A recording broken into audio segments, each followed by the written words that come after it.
Olá, hoje, no dia 15/4, nós vamos retornar um pouco do conteúdo que a gente viu na semana passada, que a gente começou a ver sobre os fluidos. Especificamente, a gente considerou o estudo da estática dos fluidos, né? A parte estática, onde a gente considerava os fluidos em repouso. A partir de agora, a gente vai ver um pouquinho sobre os fluidos ideais em movimento, ou seja, a gente vai estar tratando um pouco sobre a parte da dinâmica dos fluidos, ou seja, do movimento dos fluidos, certo? Nós consideramos fluidos ideais por quê? Porque, na verdade, os fluidos reais, assim como lá nos gases reais, é muito complicado de estudar e ainda, por incrível que pareça, não está perfeitamente compreendida a parte ainda da dinâmica dos fluidos reais. Por isso que a gente trata de fluidos ideais. Nós sempre fizemos idealizações de movimentos, de situações, para facilitar os estudos, certo? Então, a física, ela sempre faz essas idealizações, né, que ela chama de ideais, para simplificar e para tornar o movimento mais fácil de entender, né, os estudos se tornarem mais simplificados, mas o mais próximo do real possível. Então, para ele ser considerado um fluido em movimento, a gente vai levar em consideração 4 coisas para a gente começar a estudar os fluidos em movimento. A primeira é que a gente vai supor que o escoamento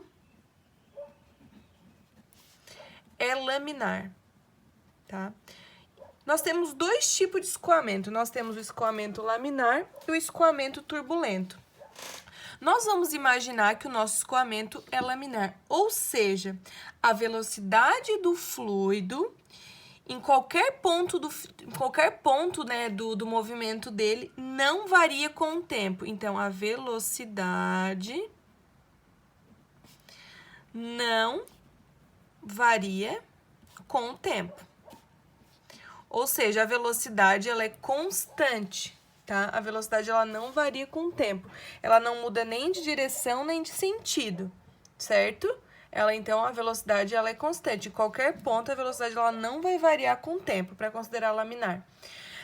Um escoamento laminar é um fluido que ele está em velocidade constante durante todo o trajetório. Um escoamento turbulento é, por exemplo, se eu já tiver um fluido que ele está seguindo esse movimento aqui. Ou eu posso imaginar, por exemplo, um cigarro queimando. No começo, ele tem uma fumaça mais laminar e depois, à medida que ele vai subindo, a fumaça ela vai se espalhando, então ela passa a ser turbulenta.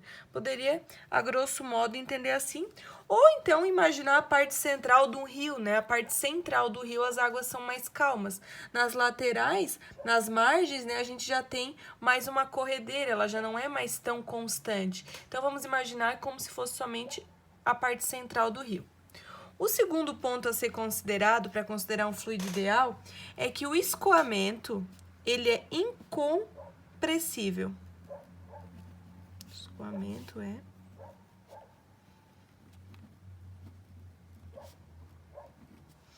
O que seria um escoamento incompressível? Seria que ele não pode ser comprimido, né? Então, assim, a gente vai imaginar que nós já na maioria dos nossos casos, dos gases, a gente já considerava que o escoamento, que o gás ele era incompressível. Então, a gente vai aqui considerar que a massa específica do gás, ela tem um valor uniforme. Isso significa o quê? Que para ele ser incompressível, significa que toda a massa específica, ou seja, toda a densidade do fluido, ela é constante. Então, a massa específica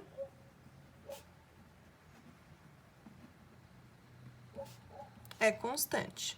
É isso que nós vamos considerar para ser chamado de escoamento compressível.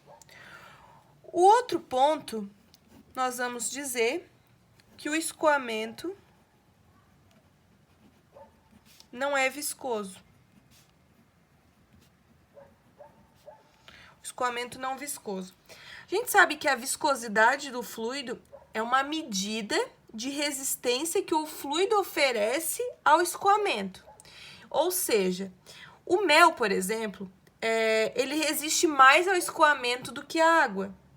Portanto, o mel ele é mais viscoso, porque a viscosidade é uma resistência que o fluido tem ao escoamento, tá? Então, o mel ele é mais viscoso porque ele tem mais resistência para estar escoando do que a água.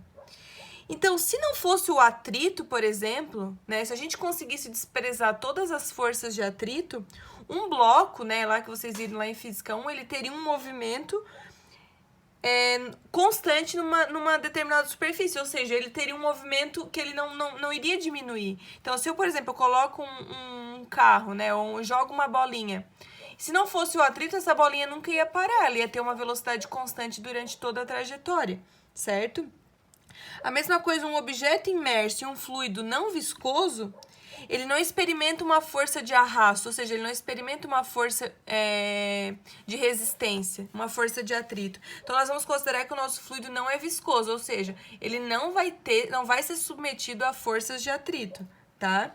Então, a gente vai dizer que ele não é submetido a uma força de arrasto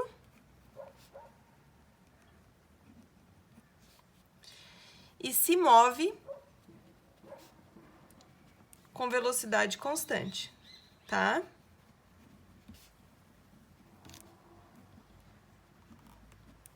Esse é o terceiro ponto.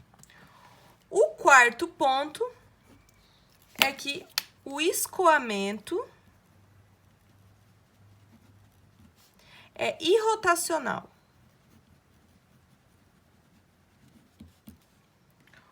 O que significa isso?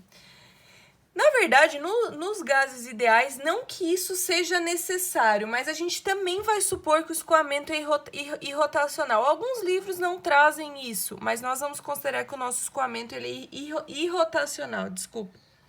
O que significa isso? A gente pegar, por exemplo, um grão de areia, tá? Um grão de areia,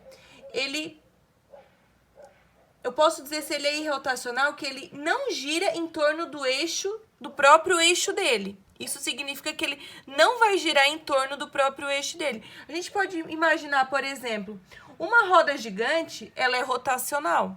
A roda gigante é rotacional. Mas as pessoas, quando estão dentro da roda gigante, elas não são rotacionais, elas são irrotacionais, porque elas não estão girando em torno do próprio eixo. A roda gigante está girando em torno do próprio eixo, mas as pessoas não estão girando em torno do próprio eixo. Então, a gente vai considerar que o escoamento é irrotacional, ou seja, não gira em torno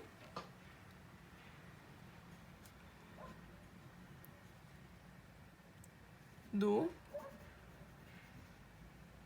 próprio eixo ou do centro de massa, que a gente chama, que é onde está concentrado a massa dele, tá? Então, essas são as quatro considerações que a gente tem que fazer para considerar, para começar a entender a parte dos fluidos em movimento, tá? Então, o escoamento é laminar, o escoamento é incompressível, o escoamento é não viscoso e o escoamento é irrotacional. Essas são as quatro considerações que a gente tem que fazer para considerar o movimento dos fluidos, ou seja, a dinâmica dos fluidos, certo? Bom, compreendendo isso aqui, nós vamos entender um pouco do que a gente chama de equação da continuidade, tá? O que é a equação da continuidade? A gente sabe, por exemplo, em situações cotidianas, que se a gente quiser aumentar a velocidade da água, por exemplo, numa mangueira, nós fizemos o quê? Nós diminuímos a área que vai sair na ponta da mangueira e nós temos um aumento de velocidade, certo? Isso é uma coisa que a gente faz, né? Uma situação bem cotidiana. Então, o que acontece aqui? Nós imaginamos que nós temos uma mangueira, pode ser aqui, né, um tubo, que a gente vai chamar de... Pode ser chamado de tubo, um tubo de fluxo, né? Nós temos um tubo que ele tem uma determinada área aqui, e esse tubo ele vai afunilando, e depois eu tenho uma área menor, certo? Esse fluido aqui, ele tem uma determinada área 1, que é essa área maior aqui do fluido, e esse lado aqui eu tenho uma área menor que nós vamos chamar de A2. O fluido ele está entrando aqui com uma determinada velocidade. Nós sabemos que com a diminuição da área, eu vou ter um aumento da velocidade, né? A gente sabe que isso é uma grandeza inversamente proporcional. Igual na situação de eu colocar a mão na mangueira, nós vamos ter que a mangueira, a partir do momento que eu diminuo a área, eu aumento a velocidade que está saindo. Só que a gente sabe que a quantidade de fluido que entra aqui é exatamente a quantidade de fluido que sai aqui. Então, eu posso dizer que o volume que entra aqui, que eu vou chamar de volume 1, tem que ser igual o volume que vai sair. Ou seja, a variação do volume que entra tem que ser igual à variação do volume que sai, né? Porque a quantidade vai sair a mesma, certo? O que acontece aqui? Como é que eu posso determinar o volume desse tubo aqui? Nós podemos calcular o volume aqui se eu souber a área, porque o que seria o volume de um cubo, por exemplo, né? Seria a área vezes o comprimento, certo? Seria essa dimensão vezes essa, vezes essa. Então, para mim determinar o volume aqui, nada mais seria do que a área vezes o comprimento, que a gente pode chamar de L ou de ΔX, certo? Então, eu posso dizer que o volume é igual à área vezes o comprimento, para mim determinar o comprimento disso aqui, beleza? Ó, eu tenho a área dele aqui vezes o comprimento, eu consigo determinar o volume. A mesma coisa aqui, eu pego a área vezes o comprimento, eu tenho o volume.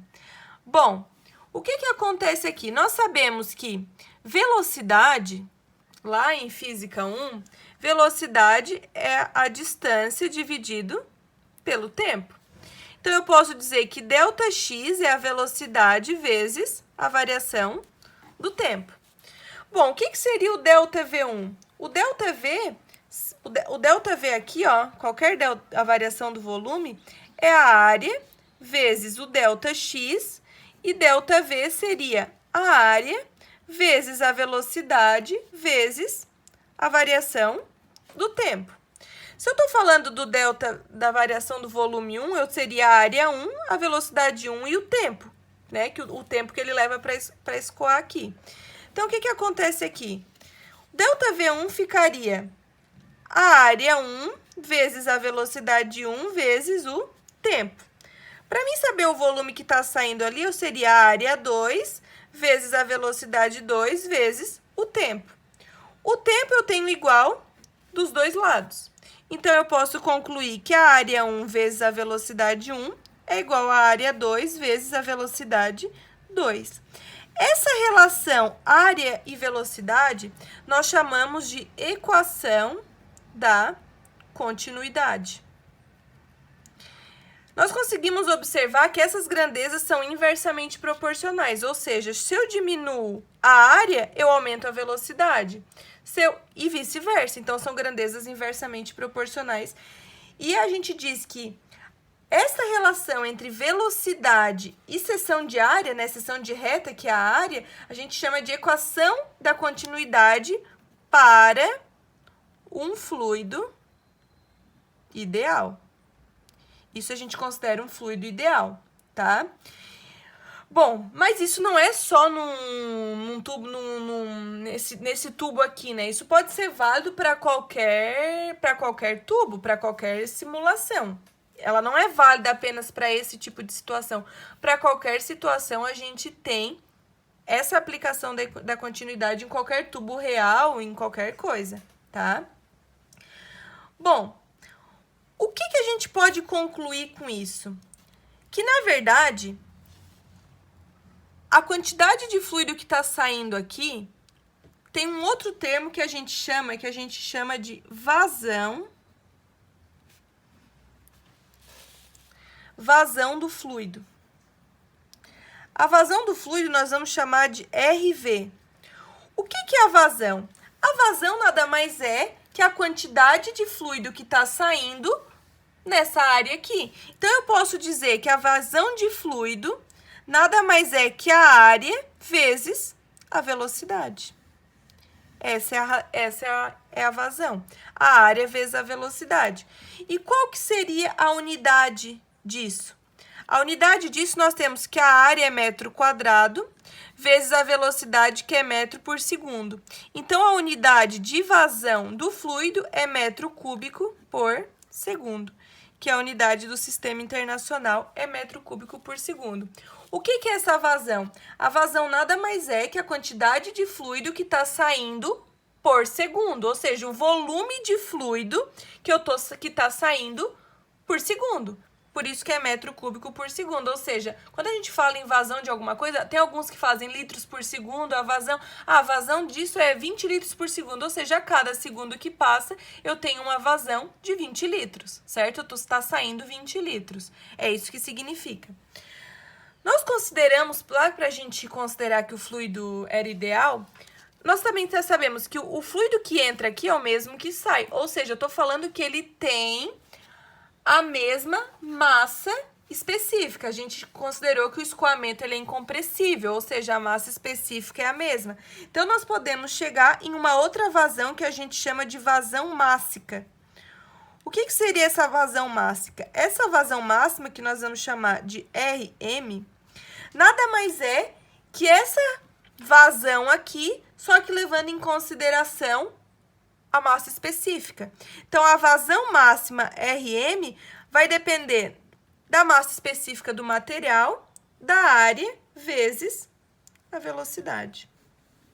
Então, essa aqui seria a vazão mássica, tá? Que seria a relação de quantos quilogramas de massa eu tô perdendo de fluido por segundo. Aqui nós tínhamos em termos de volume, metro cúbico por segundo. Aqui eu tenho em termos de quilogramas por segundo, certo? Bom, o que a gente pode concluir aqui? A unidade de vazão mássica é quilogramas por segundo, ou seja, a cada segundo que passa, tá saindo tantos quilogramas de fluido aqui, tá?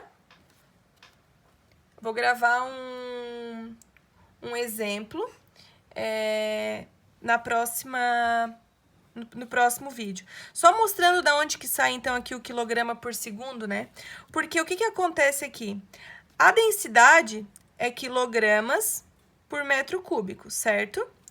A área é metro quadrado e a velocidade é metros por segundo.